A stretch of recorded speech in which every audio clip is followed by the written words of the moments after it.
What's going on, everybody? Welcome and welcome back to the channel. Oakland Jonas Galloway here, and I want to bring you guys in for an emergency episode of Shop or Chop because I want to talk to you guys about the delectably and emphatically entertaining piece of programming that I just watched that is the Verzuz between Tank and Tyrese. Can we talk? Okay, so first of all, I didn't think that we still needed to be doing verses at all in the first place, but this right here, what I just watched, was literally the verses that we needed to draw the audience back in. Because this is the verses that's going to get all of the attention. I don't know how many verses they've done before this, in between the last one that I saw that I think was maybe Brandy and Monica's verses. There may have been one or two after that that I watched, but I haven't seen a verses in a long time, right? Especially since that whole lawsuit with Triller and Swiss Beats and Timberland suing the company Triller that they initially sold verses to for $25 million, or they sold it for a certain amount of money, and then they were supposed to get a payout of 24 $25 million, if I have those numbers correctly. Fact check me in the comments if I don't. And then they never got the payout. That was the last I heard of verses, right? Speaking of, when did this transition happen from Triller to Apple Music? I wonder when that happened. Does that have anything to do with this lawsuit? Was that a part of the deal? Did they settle the lawsuit with Triller and then Apple Music picked it up? Is Triller still around? No, serious question. I'm not trying to be shady. Is Triller like still around as an app that people use? Because I know for a while people were pitching it as the alternative competitor for TikTok, right? And especially the more urban competitor to TikTok, right? This was the place where all of the black creators went to go and properly be credited for the content that they create that goes viral, right? I'm not sure what happened to that. That being said, um this was entertaining as hell, yet it was sad to watch at the exact same time. And I'm going to get into all of the reasons why. Y'all down for the ride? Let's get into it. So I'm going to start off with some positives, and I'm going to say that this was the male R&B moment that I didn't even realize I needed this badly. I think that this display of musical talent was so engaging and so reminiscent of everything that I have grown up on when it comes to R&B and men's presence in it. I think that this was such a beautiful display of music. The songs that were chosen, the way that they were sung, both men sang really beautifully tonight. Um, where are the male singers? Like singers. Like we got to see a couple of them outside of Tank and Tyrese. We'll get into that in just a little bit, trust me. But I just I wonder, where are the people currently in music that are men in R&B that are really singing, that are out here, flowing. I just really wonder where they are, because we don't see a lot of prominent men really out here belting that are dropping music that's in the current rotation of conversation. If I'm missing some people, let me know. Drop down in the comments and let me know who are the real male R&B men that are holding it down right now. And I'm not talking about the people who, you know, talk sing on records. I'm not talking about that. I'm not talking about rappers who are speaking melodically on records and calling themselves singers. I'm talking about singers with talent and vocals and range. Like, the people we got tonight were so amazing, right? And I think really what I'm looking for is, like, when I ask that question, where are the male singers that are in rotation right now? Where is like our male Summer Walker, or like our male SZA right now? Who would y'all put in that category? Drop down in the comments and let me know. Because I'm trying to really think of like who is really out here putting out that quality of music and really holding down the genre of R&B, but really delivering powerful vocals, right? Who's out here giving Jasmine Sullivan vocals with Summer Walker and SZA level of success? Y'all let me know. So now that we've gotten the pleasantries out of the way, I need to go ahead and ask, why was it so much tension in the room? Like, why was it so tense in the room? Did anybody notice, like, literally from the time they stepped on the stage, it felt so aggressive.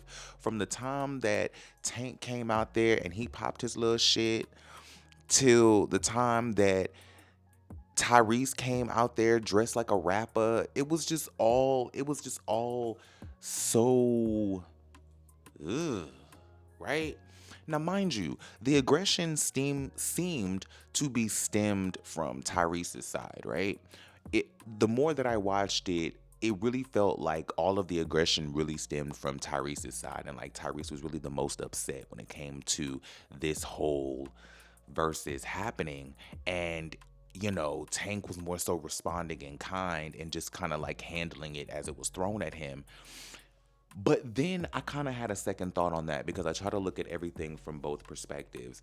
It was either Tyrese really was on one and he was really coming for it and he really was trying to give it all that night, or Tank was taunting that man the entire night and trolling him beyond even our level of physical comprehension because we were so invested in the music that we watched Tyrese fall for some master manipulator level trolling.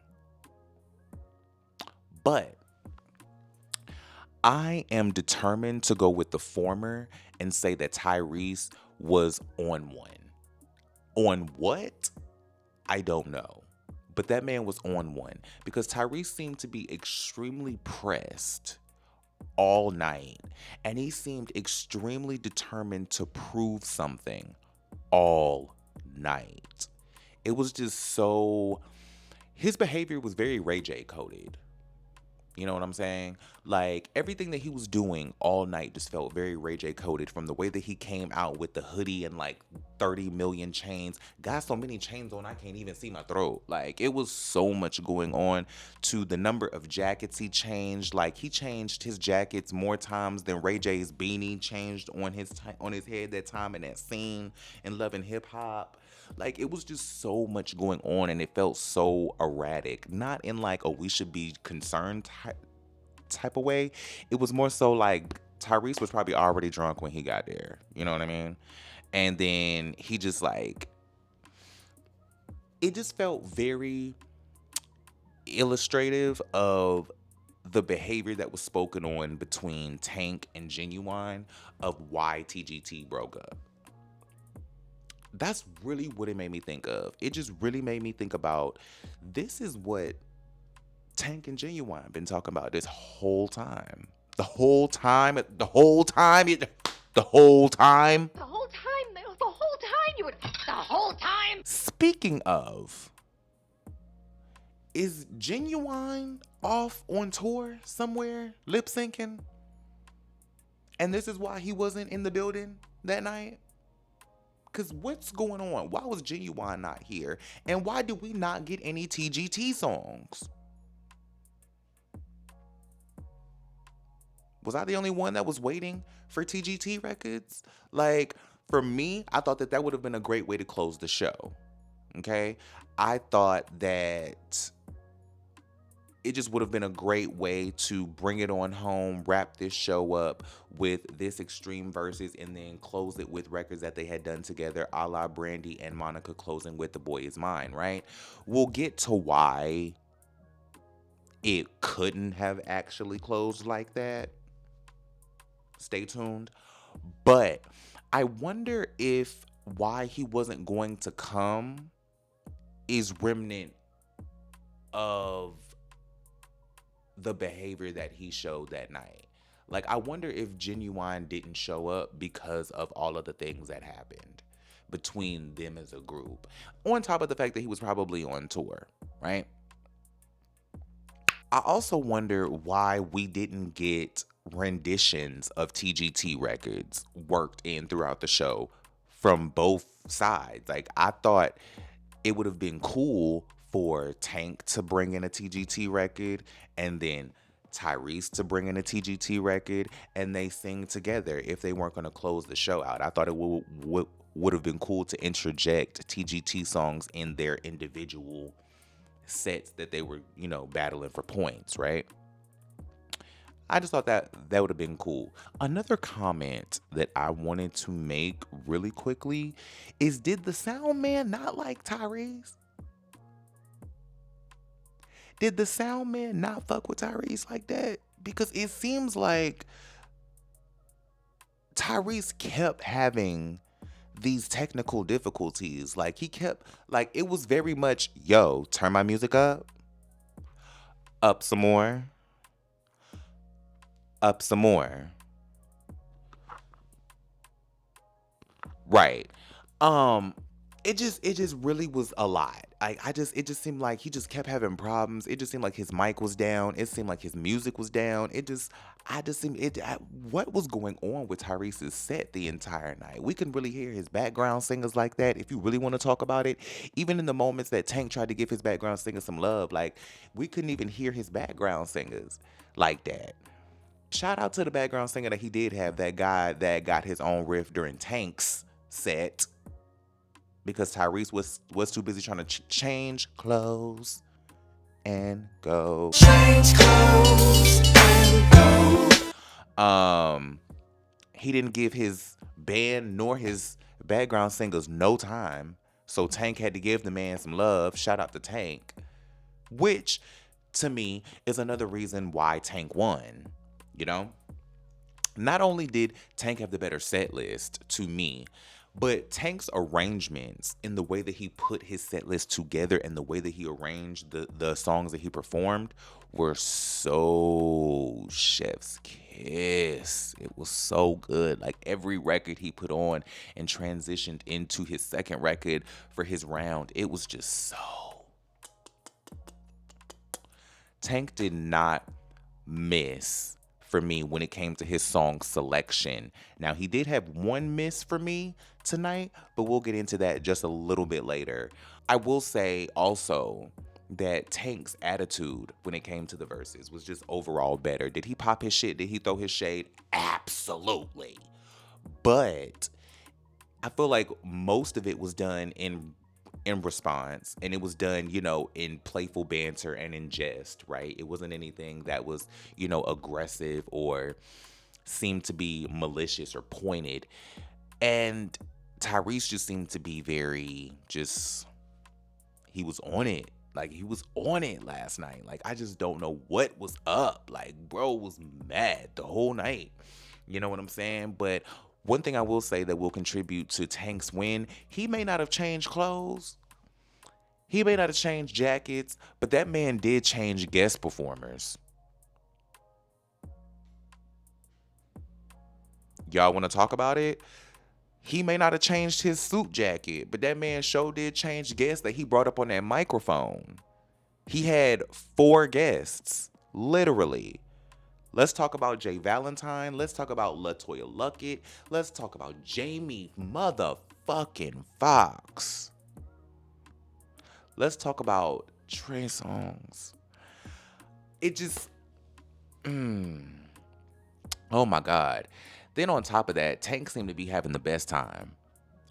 Tank seemed to be having a good ass time out there. Tank seemed to be enjoying his time. He seemed to be living his best life. He seemed to be putting on a show. It was giving very much. It was the Tank concert, and Tyrese was there doing, the intermissions while he took a sip of water. It was very that, right? The vocals, I will say, were about even for me when it came to how each person delivered their vocals. I think they both carried each of their sets about the same. I think that both of them relied on audience participation a little too much for me on both sides for my taste, but I'll allow it. I think it was fun, especially because the audience participated, especially for Tank. Um, for me, it was clear that Tank won all the way around. Let me know you guys' thoughts on that. Speaking of guest performers, can we talk about how LaToya Luckett came out there and shaded Tyrese? Did anybody else catch that but me? Because Poppin' gang, look at this nigga. He looks so lame. was that shade to Tyrese on regret? Like, did she look back at that man and point at him? And like, I was like, ooh, not mess. What is going on? I'm sure all of this is playful banter, and none of it is real shade. I'm not gonna take any of this as real shade. I cannot make any of this real drama. But it was funny to like. It just felt like she just. All right. Can we talk about the fact that Jamie motherfucking Foxx came up there and not only shocked and surprised Tank, but shocked and surprised us too? Like, I feel like, yo, what was going on? Who the hell pulled that off behind Tank's back? And what type of bonus are they getting ready to get? What type of edible arrangement are you finna get, buddy? Cause that was a master move. I'm sure that's one of the things that won Tank this Verzuz. Because Jamie Foxx came out there and gave us a show. That man turned it. That man turned it. Oh, it was so good. Him and his hat turned it. Okay, so let's go ahead and talk about the Trey Songz piece really quickly, because I don't want to talk about Trey Songz at all. But he was there, so let's talk about it. Was the man stuck in traffic when the original run of When We came on? Because to me, we didn't need the remix. We didn't need them to perform the remix. Like, no shade. It just didn't hit as hard when Trey came out and did it afterwards, because the first time we got it all out when it came to that song. Like, in my opinion, That's my opinion! we didn't honestly need Trey Songz at all, At all. if you know what I mean. That was Tank's one and only misstep for me. That was the one misstep for Tank that I'm just like, we could have left that off, honestly. Because what do y'all think? Like, were y'all excited to see Trey Songz? Were y'all excited? Clap if you care. Clap if you care. Clap if you care. Clap if you care. All right. Got it. Did Tank call him because he thought that Jamie couldn't show up? And you didn't have another backup that you could have called that was available? Like, there wasn't anybody else male that you had worked with that could have came and did this? And then Jamie ended up surprising us and taking it for everybody, and then he ended up not being needed, and then he still showed up anyway? Like, what how did Trey get here?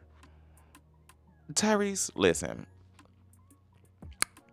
I know you will probably not wear a turtleneck for a long time after last night. But what I will say is that I like turtlenecks too. So don't feel bad about it, brother. Like, there's no shame in wearing a turtleneck. There's nothing wrong with a turtleneck, right? But we had no clue what temperature it was in that building, because you kept changing suit jackets. You went from a shirt and tie to a t-shirt and a jacket to a tuxedo to a turtleneck and a blazer to a suit and tie. Like, it was just a lot going on, right?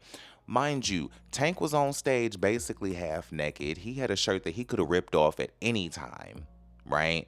LaToya Luckett came out in a mini dress.